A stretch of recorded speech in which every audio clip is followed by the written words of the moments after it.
On est toujours ensemble pour le broker du jour et on va faire un point sur les marchés américains avec vous, David Derry. Des marchés américains qui étaient clos hier pour cause de Martin Luther King Day. Wall Street est quelque peu rassuré par le ralentissement de l'inflation à 6,5% en rythme annuel. C'est un peu de répit avant une semaine bien remplie avec la suite de la publication des résultats. Exactement, on parlait la semaine dernière de l'inflation. On disait justement que l'inflation, c'était la donnée que aujourd'hui les acteurs de marché attendaient. Et finalement, elle s'est relevée au même niveau que les attentes, c'est-à-dire à 6,5%, en baisse par rapport au précédent mois. Et donc, c'est plutôt positif. Alors après, on a eu la fin de l'euphorie avec quand même les résultats des banques qui ont été aussi un peu mitigés. Mais voilà, il y a quand même encore des bonnes nouvelles sur ce début de l'année. On en parlait la semaine dernière, mais ça continue avec une récession qui est censée être moins importante que ce qu'on avait anticipé en 2022 et des marchés qui ont l'air d'avoir envie de repartir.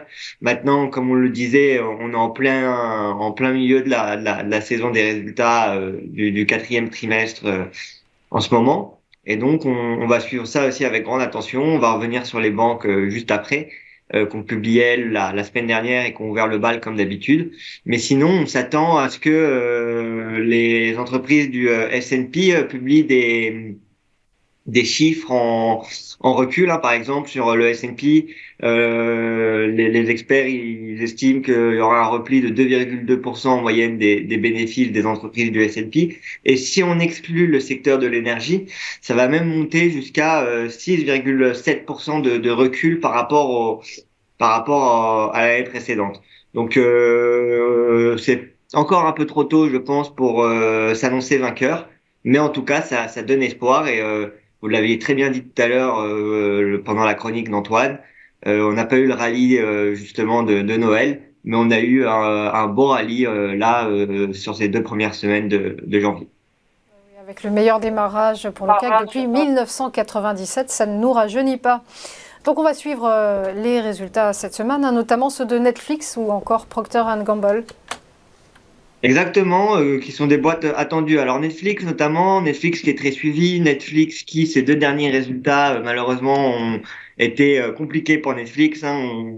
Mais c'est en train de se reprendre depuis. Alors les deux gros gaps que vous voyez sur l'écran, ça a été les deux derniers résultats et les deux dernières annonces de résultats. Donc on espère que cette fois-ci ce sera un peu mieux pour Netflix. On voit que l'action est bien repartie, hein.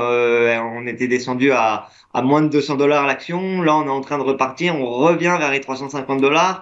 On revient aussi à un niveau qui est quand même, qui pourrait être un niveau assez stratégique. Les $350, c'est un niveau sur lequel il y a eu des mouvements de prix assez intéressants.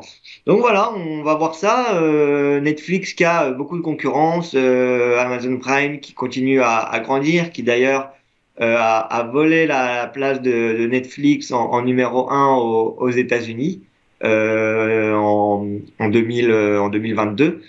Donc voilà, à continuer de suivre, mais ça reste une industrie, l'industrie du streaming qui est à la fois une industrie d'avenir. En plus, dans Netflix, il y a plein de nouveautés qui sont anticipées. On en avait déjà parlé sur le plateau, mais notamment l'arrêt du partage des comptes ou la publicité qui veulent mettre en place aussi sur certains comptes. Donc on va suivre tout ça. Le cloud gaming aussi qui devra arriver sur Netflix. Ils ont commencé avec Triviaverse déjà là pendant les fêtes de fin d'année. Mais ça devrait continuer à se développer. Donc Netflix, c'est à suivre.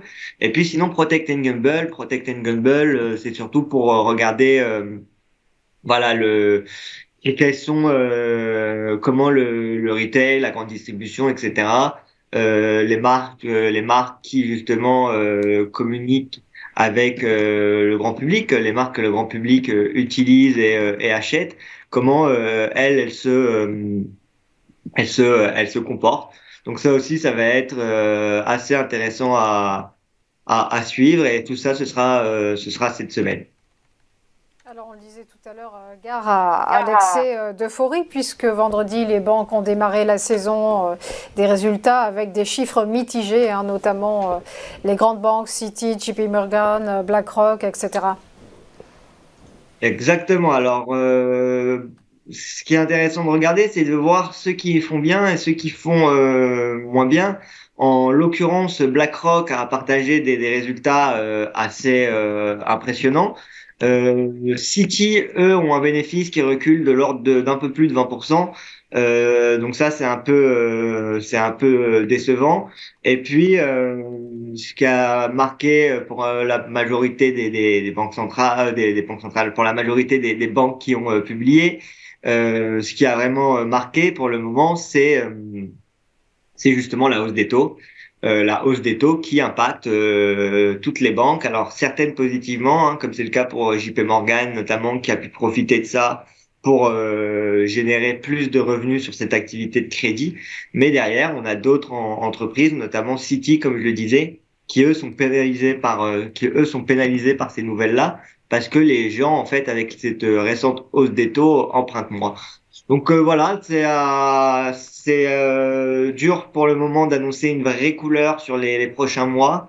On continue à suivre tout ce qui se passe, mais c'est dur de se faire des convictions et je pense que pour le moment, que ce soit sur les marchés américains, mais aussi sur la crypto-monnaie qui est bien repartie, rester prudent et faire attention qu'on soit pas non plus dans un bull trap. On n'est jamais à l'abri. Donc voilà.